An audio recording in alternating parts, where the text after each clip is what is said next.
Livro dos Médiuns, capítulo 6, a gente vai voltar a fazer nosso estudo. Item 104. O espírito que quer ou pode fazer-se visível reveste às vezes numa forma ainda mais precisa com todas as suas aparências de um corpo sólido, ao ponto de causar completa ilusão e dar a crer os que observam a aparição que tem diante de si um ser corpóreo.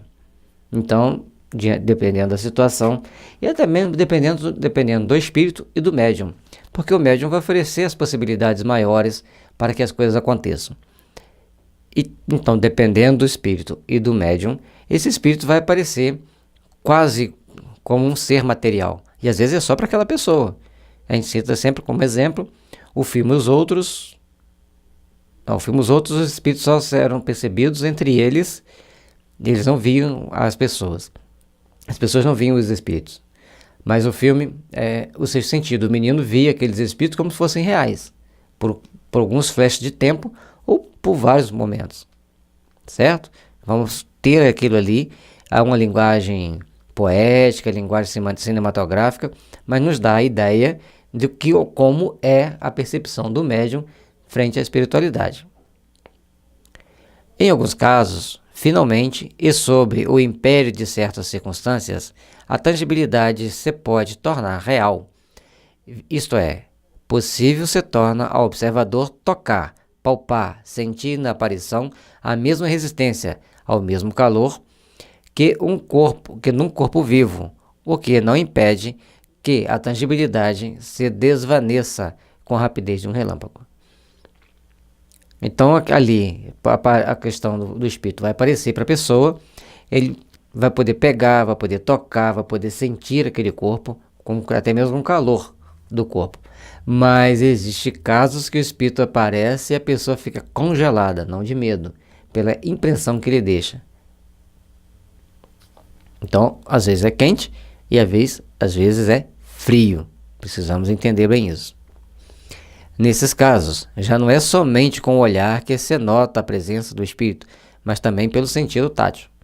Existem vários casos. O filme, o sexto sentido, dá um exemplo para a gente daquelas percepções, daquela situação. O filme Capax dá uma outra percepção para a gente, que o espírito domina um rapaz que tinha sofrido uma lesão grave através de um tombo, por causa de um tombo. E ele domina aquele corpo, faz aquela pessoa andar, viver de uma forma extremamente interessante, muito inteligente, muito perspicaz, muito sábio, total vitalidade. Quando ele sai do corpo, aquele corpo então, ele deixa de controlar aquele corpo então volta ao estado que estava antes, meio cataléptico, devido aos ferimentos que ele teve com a queda. E o médico deve estar tentando entender o que aconteceu até hoje. Mas vamos procurar observar ali, sem criticar ninguém, mas é para a gente observar, porque quando a gente chega diante de um fato extremamente psíquico, com ideias muito materialistas, a gente não vai entender o que está acontecendo. Dado se possa atribuir à ilusão ou a uma espécie de fascinação à aparição simplesmente visual, o mesmo já não ocorre quando se consegue segurá-la, palpá-la, quando ela própria segura o observador e o abraça, circunstância em que nenhuma dúvida mais é lícita. Então nós temos as situações em que a aparição apareceu, alguma pessoa, A, B ou C viu. E existem outras onde a pessoa aparece ali no meio daquele local, materializa-se ali, várias pessoas veem, várias pessoas tocam. Acontece isso. Nós temos que entender o que acontece. Graças a Deus não acontece sempre, mas acontece. Então, diante desse fato, você não tem mais que questionar. Você não tem mais que pegar e falar, isso é uma ilusão. Não tem mais ilusão. Todo mundo viu, todo mundo pegou, todo mundo sentiu. Será que todos estavam hipnotizados? Então a gente está colocando essa pessoa, esse médium, portador dessas possibilidades, como um semideus, o que não é viável e que não se deve fazer.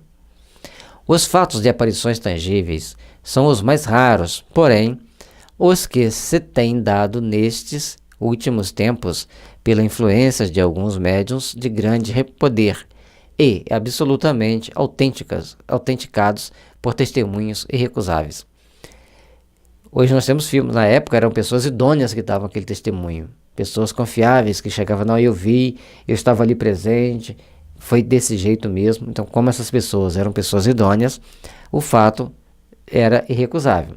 Hoje nós temos filmes, as pessoas filmam ou fotografam, o YouTube é cheio de situações assim, aí vem um monte de explicações paralelas, mas o fato é, o morto apareceu na foto, o morto apareceu no filme, e agora?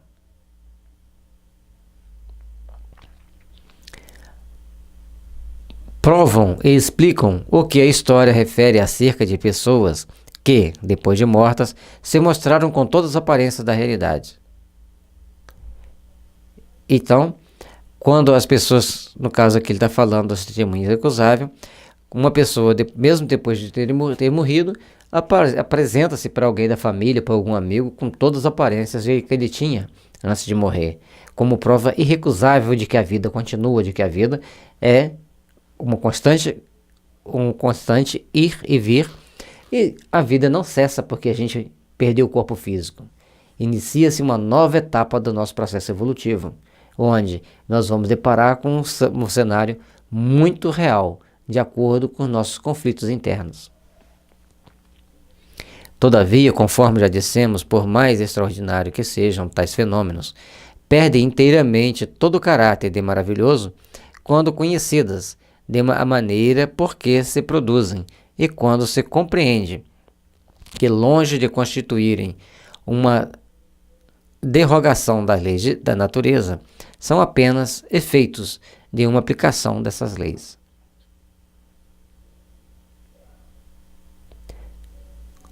Essa questão do caráter maravilhoso, como é conhecida essa situação, elas não derrogam nenhuma lei da natureza. Pelo contrário, elas agem de acordo com a lei da natureza. Para tem que ter um meio, um médium e um espírito propício a produzir aqueles fenômenos. Senão ele não vai produzir. Isso é importante a gente entender. Então, não tem nada de extraordinário. Existe uma situação em que alguém dotado de um poder, ou de um dom, ou de uma, vamos chamar de mediunidade, sem entrar em outros detalhes menores, de uma mediunidade que proporciona ao espírito possibilidade de manipular determinados fluidos e ele se materializar e aparecer tangível para aquelas pessoas, ou simplesmente ter como ser uma aparição para aquela pessoa ali, mas uma aparição bem real para aquele que está vendo.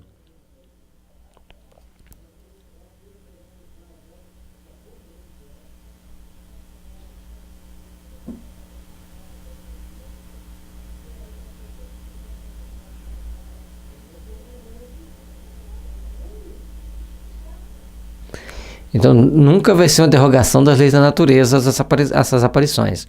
Pelo contrário, provam que existem leis da natureza que nós desconhecemos, mas essas aparições estão perfeitamente dentro das ordens naturais das coisas.